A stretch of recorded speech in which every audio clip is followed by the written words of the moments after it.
sus Biblias en el primer libro de Reyes, capítulo 18. Vamos a estar considerando los versículos del 16 al 20.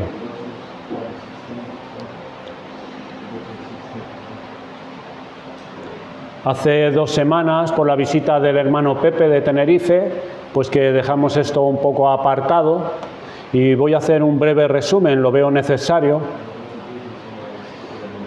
Nos hemos detenido en una época difícil del pueblo de Israel, cuando en el reino del norte se habían puesto a caminar por un sendero donde los hombres se consolidan en contra de Dios.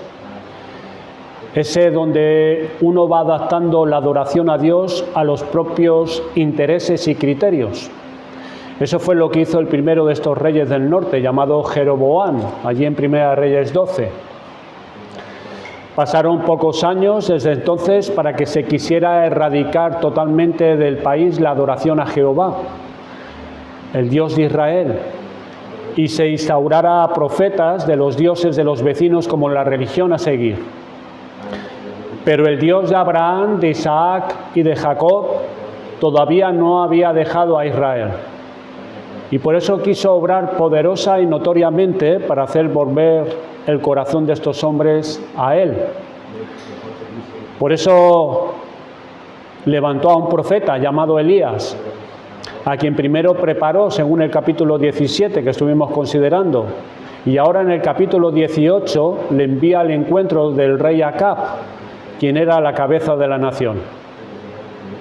Este Elías, igual que todos los hijos de Adán, era un hombre sujeto a pasiones como las nuestras, no era un superhombre. Por eso lo podemos mirar no como una pieza de museo para admirarla o asombrarnos de lo que hacía en aquellos tiempos, sino que la misma palabra inspirada de Dios nos señala a Él para tomarlo como un patrón para nosotros. El Dios de toda gracia, que fue capaz de producir estas cosas en Elías, es el Dios y Padre de nuestro Señor Jesucristo, a quien nosotros invocamos, que tiene gracia para hacer cosas semejantes entre nosotros. La fuente de gracia a la que Elías tuvo acceso para prepararlo y disponerlo para hacer lo que debía hacer en medio de aquella época difícil y delicada, es la misma fuente de gracia en Cristo que está fluyendo ante nosotros, para que no solo no nos inclinemos ante los dioses de este siglo, sino para que la luz y la verdad de Dios prevalezca en medio de estas tinieblas entre las cuales vivimos. Observen, hermanos, cómo aquella terrible sequía que era la vara de Dios sobre este pueblo para su castigo por la idolatría, hacía que el rey Acab se endureciera más y más. En cambio, en el profeta producía el efecto contrario. Esa misma vara era el instrumento de formación y adaptación del profeta para lo que tendría que hacer más adelante. Hemos visto que Elías, habiendo dejado el arroyo de Querit y estando en la casa de la viuda de Sarepta, le vino palabra de Dios para ir al encuentro de Acab. Antes de este encuentro vimos algunas de las manifestaciones de la maldad del pecado en el corazón, personificada en este rey, Acab.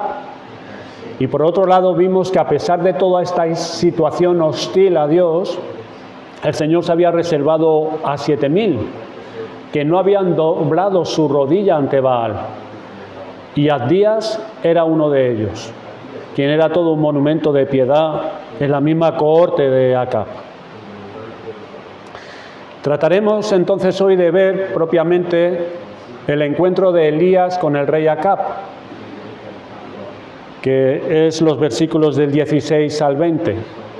Y como toda la Escritura es útil para enseñar, redarguir y corregir e instruir en justicia, como medio para perfeccionarnos y prepararnos para toda buena obra, esto mismo es lo que buscamos al mirar con detenimiento este encuentro que vamos a considerar hoy. pues nos podría servir como referencia de lo que un fiel cristiano tiene que enfrentarse cuando quiere vivir consecuentemente a su fe en medio de una sociedad vuelta a la idolatría como esta. Pues quiera Dios prepararnos de esta manera por su palabra para servir a Dios en nuestro tiempo, así como preparó a Elías para ministrar en el suyo. Vamos al tema ya. Vamos a considerar la afirmación de Acab a Elías, versículo 17. Cuando Acab vio a Elías, le dijo: ¿eres tú el que turbas a Israel? Otra traducción es: ¿eres tú perturbador de Israel o el azote de Israel?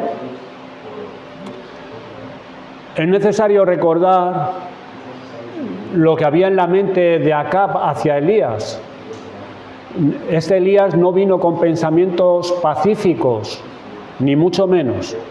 Allí en el versículo 9, cuando Abdías, este siervo piadoso que estaba al servicio de este rey idólatra, se encontró con Elías, y Elías le dijo que fuese y le dijese a Acab.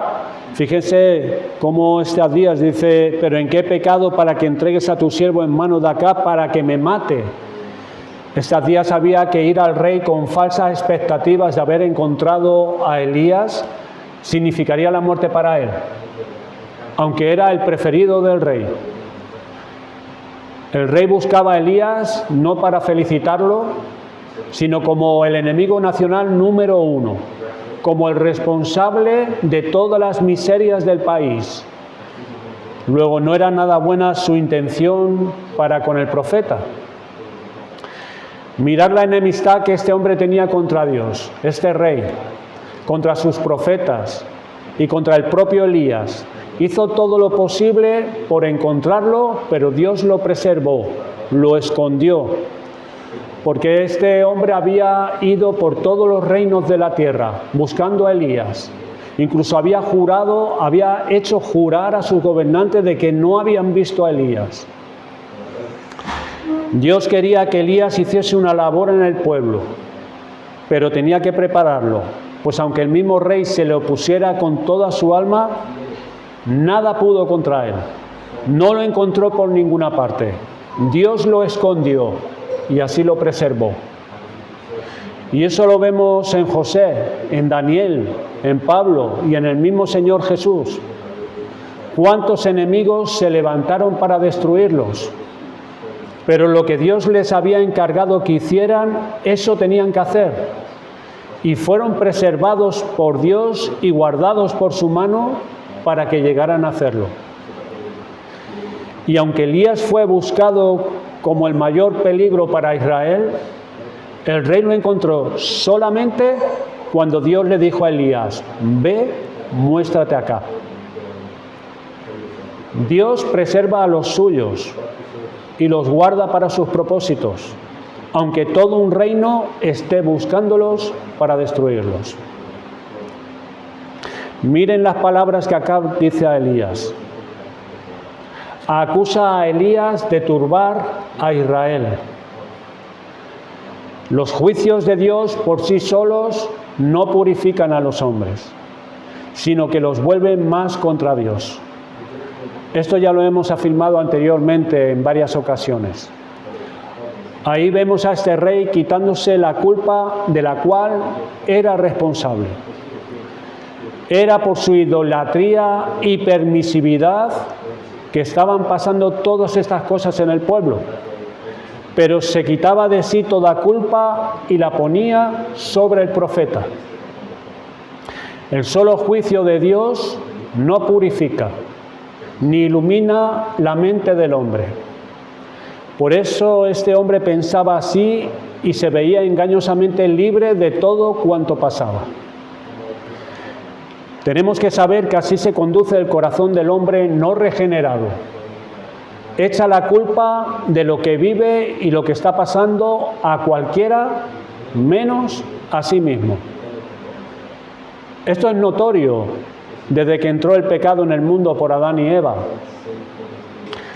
Ante la verdad de Dios que le enfrenta a sus hechos y desvíos, el hombre natural busca otro culpable y recurre a excusarse a sí mismo, no asumiendo su responsabilidad ante Dios por sus pecados. El hombre sin Dios piensa de esta forma, mira a su alrededor y dice, todo va bien. O si ve algunos males en sí mismo, en él, trata de encontrar otro responsable fuera de sí mismo. Acab no podía decir que todo iba bien, como suelen hacer nuestros gobernantes, que presentan algunos de los aspectos de sus gestiones que pueden estar en una buena situación, ocultando otros datos. Para él era obvio que el pueblo estaba sufriendo, y él mismo estaba sintiendo la sequía y el hambre. Por eso la salida era buscar a un culpable. ¿Y quién mejor que Elías? Si hay alguno entre nosotros que piensa de este modo, o algunos que nos escuchen más tarde, mientras tú pienses así, estarás cerrando las puertas de la cárcel donde vivirás tu condenación eternamente. No tienes por qué estar buscando culpables de tu propia maldad, pues Dios se ha manifestado como el Dios perdonador, que al culpable recibe en Cristo Jesús. No tienes por qué estar justificándote a ti mismo, echando de ti tus responsabilidades, pues es así como Dios te condenará. Ahora bien, condénate tú mismo por tus pecados y males ante Dios, pues Dios es quien justifica al pecador. Pablo escribió la carta a los romanos y en el capítulo 10 él escribe, porque ignorando la justicia de Dios y procurando establecer la suya propia, no se han sujetado a la justicia de Dios, porque el fin de la ley es Cristo, para justicia a todo aquel que cree. No te justifiques diciendo que todo está bien, o que la culpa de esos males la tiene la sociedad, la vida que te ha tocado vivir, o los demás, o los padres que tuviste en el hogar. No establezcas tu propia justicia que ante Dios no vale. No sigas el ejemplo de acá, que piensa que otros tienen la culpa de sus males. Pues el fin de la ley, como hemos leído, el fin de la ley, los mandatos de Dios que muestran tus pecados, no es para que busques excusas delante de Dios, sino para que cojas la justicia de Dios por la fe en Cristo. Esto es un problema que se da en el pueblo de Dios también. ¿Cuán lejos está la Iglesia de lo que debe de ser? ¿O cuán lejos el creyente de la santidad a la que ha sido llamado? ¿Y cuáles son las razones de que esto sea así? Bueno, pues puede que pensemos, estamos en tiempos difíciles, son tiempos delicados para vivir una vida de piedad, o estos son los últimos tiempos, o pensar que en una sociedad como esta no es fácil vivir así, o que hay que entender que estamos en el siglo XXI y aquí se habla de una sociedad más simple y primitiva, porque estas cosas que se escribieron de Elías fueron hace 2850 años aproximadamente y nosotros estamos en el siglo XXI. Pues hermanos y amigos, esto es buscar responsables de nuestra desobediencia y vida carnal fuera de uno mismo, en las circunstancias, en los tiempos que nos ha tocado vivir. ¿Qué iglesia reconoce su carnalidad por no haber sido obedientes a la luz de la palabra de Dios? Por no buscar lo que Dios ha dicho en su palabra. Para esta iglesia que reconoce su desobediencia y carnalidad hay esperanza en Dios. Pero para esa iglesia que dice que todo va bien, como aquella en el pasado que dijo: soy rico, me he enriquecido, de ninguna cosa tengo necesidad, siendo un desventurado, pobre, ciego y desnudo. Para esta congregación no habrá otro fin sino el ser vomitada por Cristo, dice la Escritura. Miremos entonces nuestra responsabilidad por no asumir el papel como discípulo de Cristo. No llevemos nuestras culpas sobre otros. No carguemos rápidamente nuestras responsabilidades sobre los tiempos, las situaciones. Pues eso es lo que hacen los hombres endurecidos que quieren abrazar el pecado, echar la culpa a otros. Estos hombres e iglesias nunca prosperarán delante de Dios, pues Dios resiste a los soberbios, pero da gracia a los humildes. Por otro lado, hermanos, miren lo que tuvo que llevar encima Elías con las palabras de este hombre. Sufrir falsas acusaciones. Elías era inocente de todo eso que estaba pasando en la nación. Toda esa desgracia venía de parte de Dios para abordar ese problema y solucionarlo por la gracia de Dios. Pero le dicen injustamente que él es el responsable de todo, el azote de Israel. El verdadero y fiel creyente, que es consecuente con el testimonio de su fe, debe esperar falsas e injustas acusaciones de los Acab de nuestros días, de esos que rehúsan asumir sus propios errores ante Dios. En Juan 7:7 podemos encontrar la razón que existe detrás de este fenómeno. Jesús dijo: no puede el mundo aborreceros a vosotros, mas a mí me aborrece, porque yo testifico de él, de que sus obras son malas. La vida del que es fiel a Dios, sus hábitos santos, sus palabras conforme a la verdad, son un testimonio contra la vida desordenada o desobediente de los que le rodean. Y eso levanta la oposición de ellos en su contra. Cuando tú en el trabajo o en clase vives en consecuencia con la voluntad de Dios y lo manifiestas, los otros se sienten acusados y puede que te llamen o piensen de ti como el santurrón. Y para tratar de liberarse de la acusación de sus propias conciencias, te acusarán de algo, que eres un ignorante o que eres un intolerante cuando defiendas la verdad de Dios. Te pueden llegar a acusar incluso de fanático. Esto es lo que había estado haciendo la palabra de Dios en Acab desde el capítulo 17, versículo 1, desde que Acab se presenta en la corte delante de Acab. Él rehusaba reconocer su maldad y para tranquilizarse buscaba sobre quién hacer recaer la responsabilidad de todo este mal que estaba sufriendo, y ahí estaba Elías.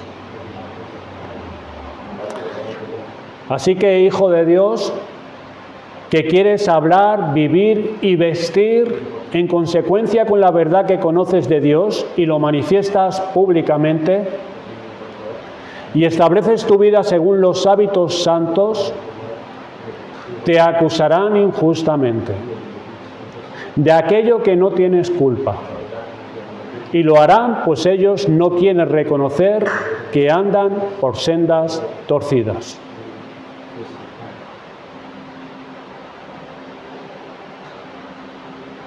Pero ay, dice el Señor, ay de vosotros cuando todos los hombres hablen bien de vosotros, porque así hacían sus padres con los falsos profetas. Si todos hablan bien de ti, es porque tú estás hablando, pensando y haciendo como ellos. Dices que eres cristiano, pero mira a ver si no eres como uno de ellos. No te digo que seas uno de ellos, pero como uno de ellos. Y tu vida para nada saca a relucir sus maldades, porque tú mismo te has habituado a ellas. Por eso hablan bien de ti.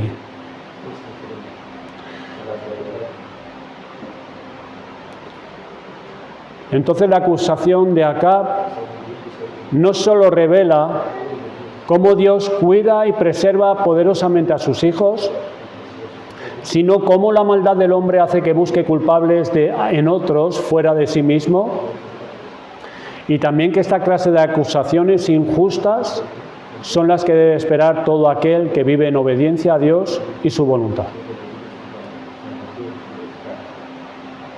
Veamos la contestación de Elías, versículo 18.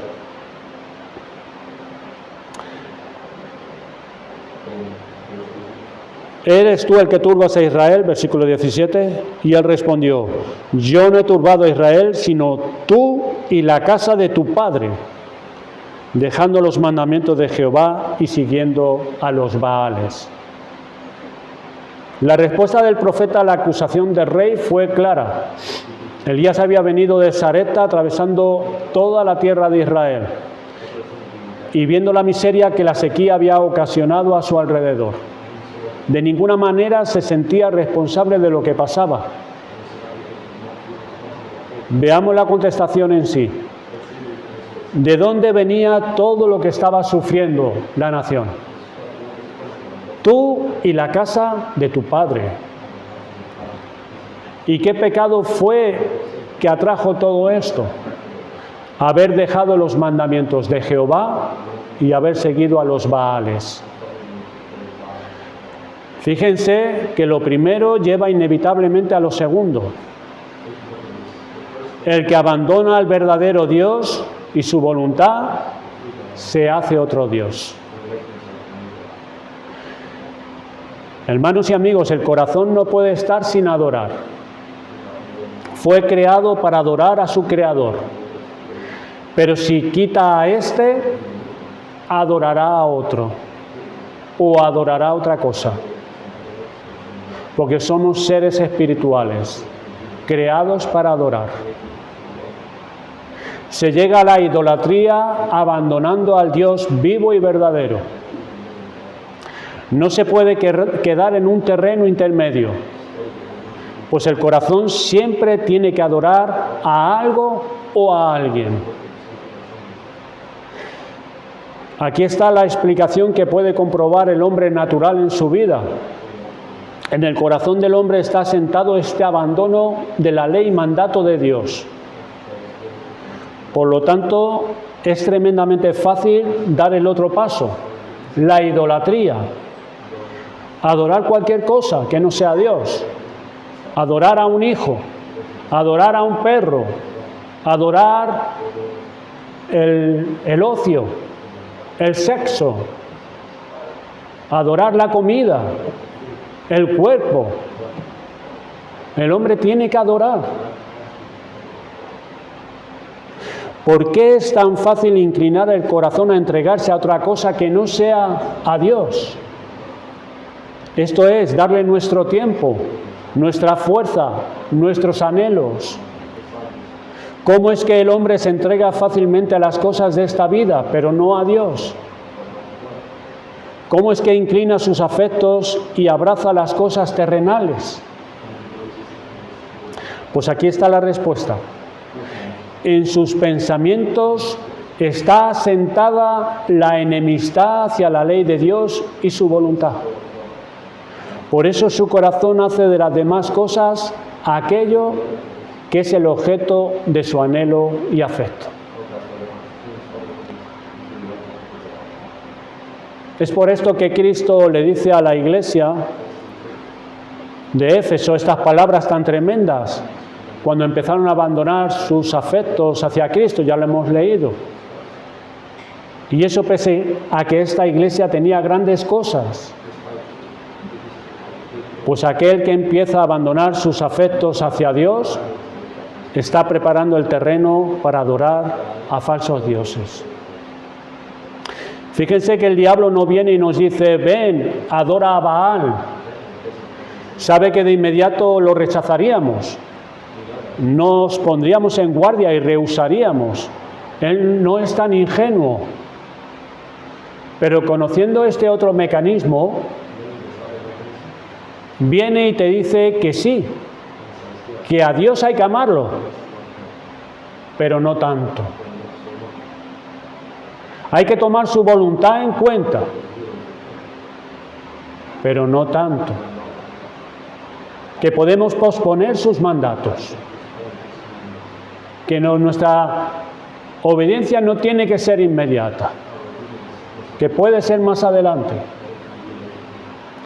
Y por ese camino de dejar algo de sus mandatos y poner un poco de su voluntad a un lado, es cuestión solo de tiempo que algún Baal se instale en el corazón. ¿Cuál fue el primer paso para llegar a tener ídolos en el corazón? Pues empezar a dejar lo que Dios había mandado y que en otro tiempo se defendía y se mantenía. El abrazar ídolos no es un fenómeno repentino, sino el final de un camino que empieza con un paso y se da atrás en el tiempo cuando se abandona los mandamientos de Dios. Veamos el espíritu de esta contestación. Elías se pone ante el rey y su acusación y le responde que eso no es así, que la responsabilidad está sobre los hombros del rey. Y la razón de esta responsabilidad está por estas dos causas: abandonar los mandatos de Jehová y seguir a Baal. Pero fíjense que el profeta no se dejaba llevar por el espíritu de rencor. Acab era su enemigo declarado, lo acusaba injustamente. Pero Elías no se presentó a Acab por una enemistad personal contra él. Estas cosas eran puestas a un lado. Él viene para traer por fin la lluvia a la tierra. Ya había llegado la hora. Como vemos en el capítulo 18, versículo 1, pasado muchos días vino palabra de Jehová a Elías en el tercer año, diciendo, ven, muéstrate a Acab, y yo haré llover sobre la faz de la tierra. Ese era el mandato de Dios a Elías. Muéstrate a Acab, yo voy a hacer que vuelva la lluvia.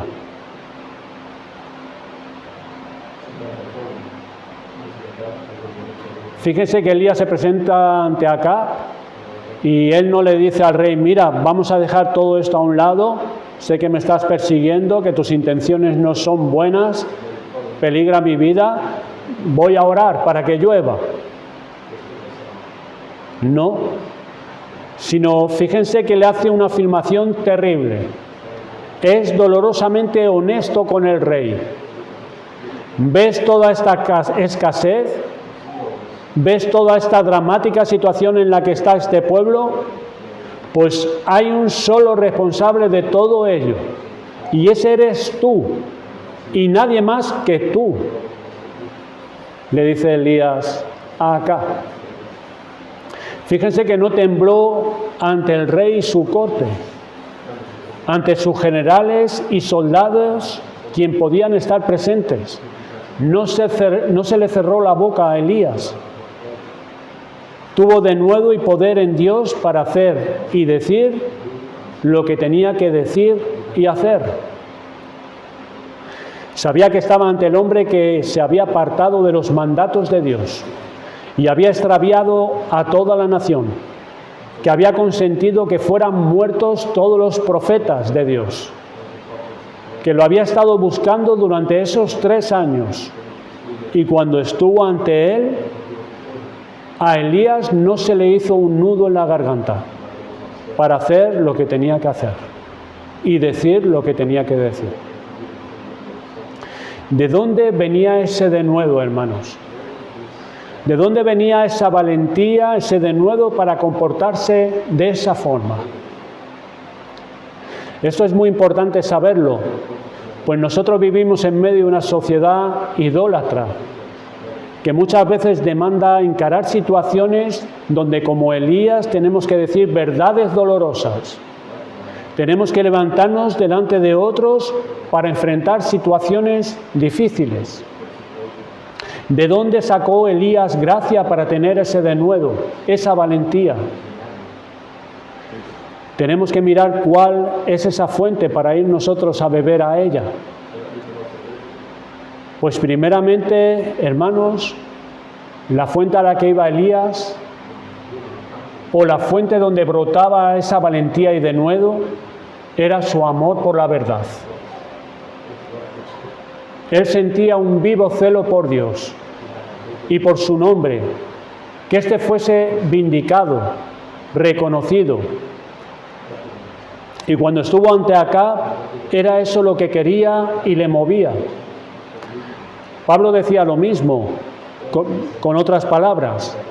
Pablo decía: de ninguna cosa hago caso, ni estimo preciosa mi vida para mí mismo, con tal que acabe mi carrera con gozo.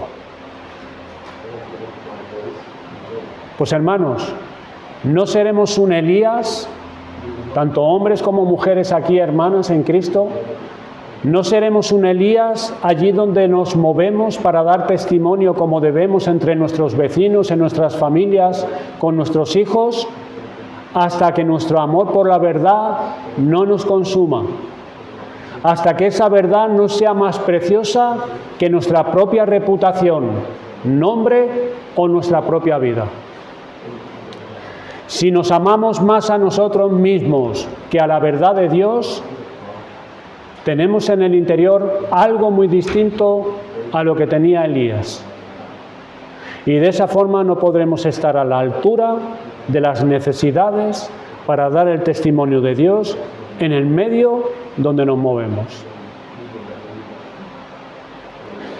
En otras palabras, ¿por qué somos tan silenciosos y huidizos? ¿Cómo es que en ciertas ocasiones ante los amigos, en el trabajo, en la clase, no decimos la verdad que sabemos? Pues la razón es dolorosa. Porque amamos mucho más nuestra reputación, nos amamos más a nosotros mismos que a la verdad. Queremos evitar toda situación vergonzosa y humillante por encima de la verdad que sabemos. ¿Qué pensará la gente de mí?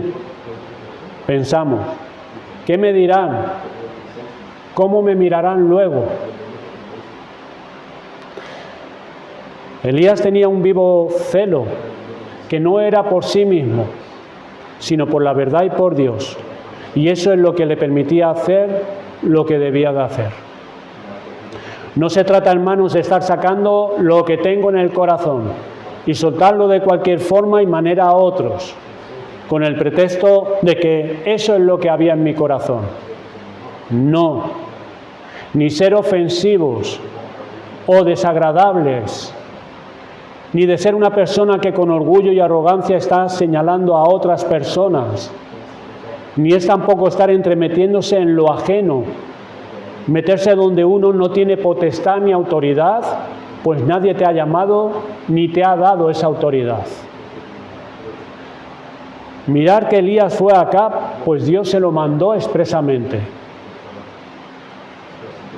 Me refiero más bien allí en tu casa, con los tuyos, entre tus amigos, en tu trabajo o en la clase, cuando te piden tu opinión o participación, tener el denuedo de decir la verdad que tienes que decir.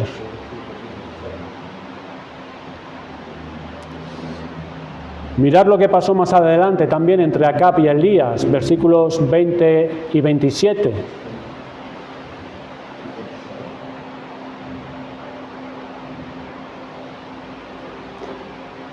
Dice: ¿me has hallado, enemigo mío?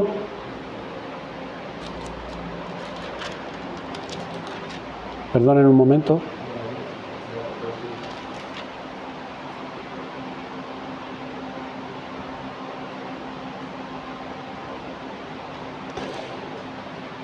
¿Me has hallado, enemigo mío? Y él le dice, él respondió, te he encontrado porque te has vendido a hacer lo malo delante de Jehová.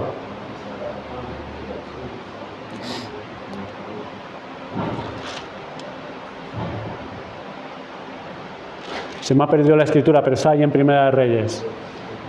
¿Me has hallado, enemigo mío? Él respondió, te he encontrado porque te has vendido a hacer lo malo delante de Jehová. Esto se lo dijo aquel que Acab consideraba que era su enemigo, pero por amor a la verdad y como de parte de Dios se lo dijo, no llevado por espíritu de rencor, enemistad, soberbia, sino en fidelidad a Dios y por el alma de este hombre, y este que era su enemigo.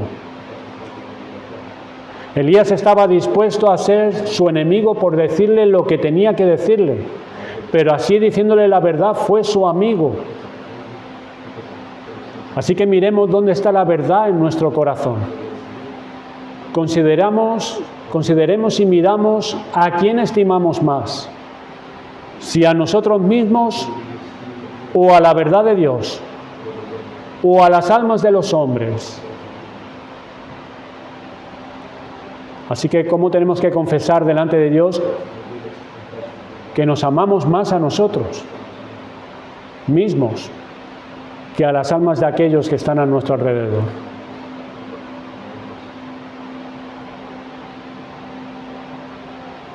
Es necesario tener la verdad de Dios, pero tenerla de esta manera, con mayor amor a ella que a nosotros mismos, pues no podemos afrontar las demandas de nuestro tiempo sino solo teniendo un vivo celo por la verdad. Y la otra fuente a la que él tomaba para esa valentía y denuedo es su confianza en Dios. Tener denuedo para hablar de esta forma ante el rey no solo es por su amor por la verdad, sino por la confianza en Dios. Elías había alimentado su alma con los mandatos y preceptos de Dios de tal manera que éstos le habían dado este denuedo en Dios para hablar. El hombre sin Dios, sin que nadie lo persiga, huye ante sus propias imaginaciones, las cosas que se supone, o por no tener donde agarrarse, huye en su propia mente, se levanta razones para huir. Pero la Escritura dice que huye el impío sin que nadie le persiga, mas el justo está confiado como un león. El justo, aquel que ha sido justificado por Dios y tiene buena conciencia delante de Él, está como un león, confiado y tranquilo. Pues en la correcta relación con Dios y su voluntad hay un elemento de consolidación de nuestros corazones para enfrentarnos a las situaciones de dificultad. Es lo mismo que los apóstoles, allí en Hechos 4:31, ante las amenazas de las autoridades. Ellos recobraron de nuevo valor, fuerza, audacia. De Dios venía el denuedo para seguir haciendo lo que debían de hacer.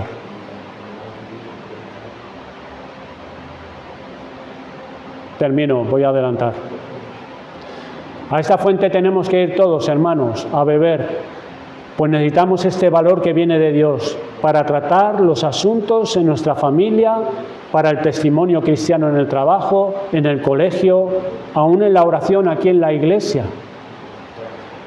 Necesitamos venir a beber de esta fuente.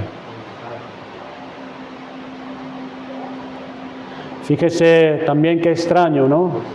La posición que asume el profeta en los versículos 19 y 20. Vemos algo asombroso que debemos de recordarlo en nuestra vida, en medio de esta sociedad. Elías no solo le dice una dolorosa verdad al rey, sino que ante el rey se dirige con una orden como si Acab fuera un vasallo suyo.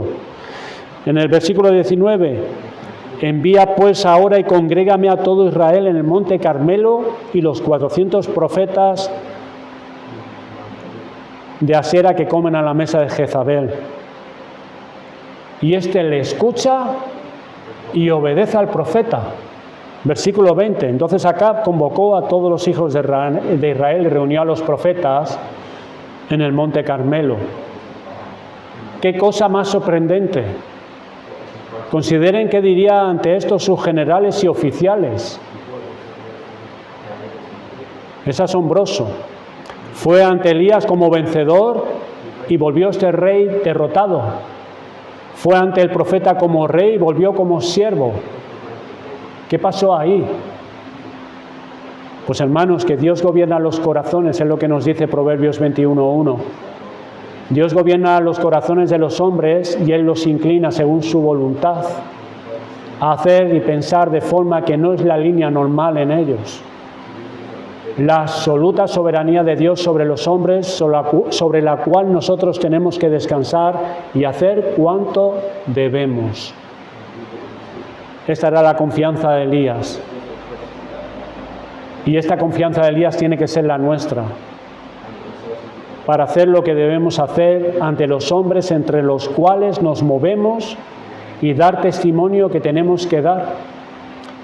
Iremos viendo que conforme al poder y la voluntad de Dios, Él inclinará el corazón de ellos a hacer hacia donde Él quiere. Conclusiones rápidas. Que sea ante Dios, que sea ante este Dios, ante quien estés y delante de quien vivas.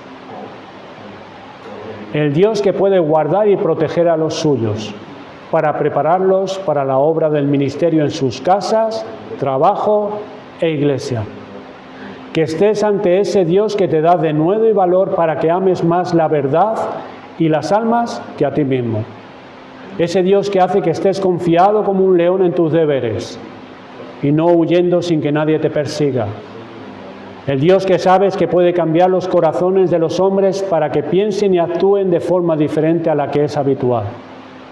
Viviendo de esa manera vendrán las falsas acusaciones, pero eso no será sino evidencia que no andas con ellos en sus formas y maneras de vivir. Pues quiera el Señor Jesucristo obrar por su gracia en nuestros corazones, para que así como fue Elías ante sus responsabilidades, así seamos nosotros en las nuestras. Vayamos a la fuente entonces, hermanos, para que Dios nos conceda tener denuedo para hablar de esta forma y valentía para hacer lo que Dios nos manda. Esto se nos concederá si amamos más la verdad que a nosotros mismos y por la confianza en Dios y descansando en su soberanía. Vamos a dar gracias al Señor.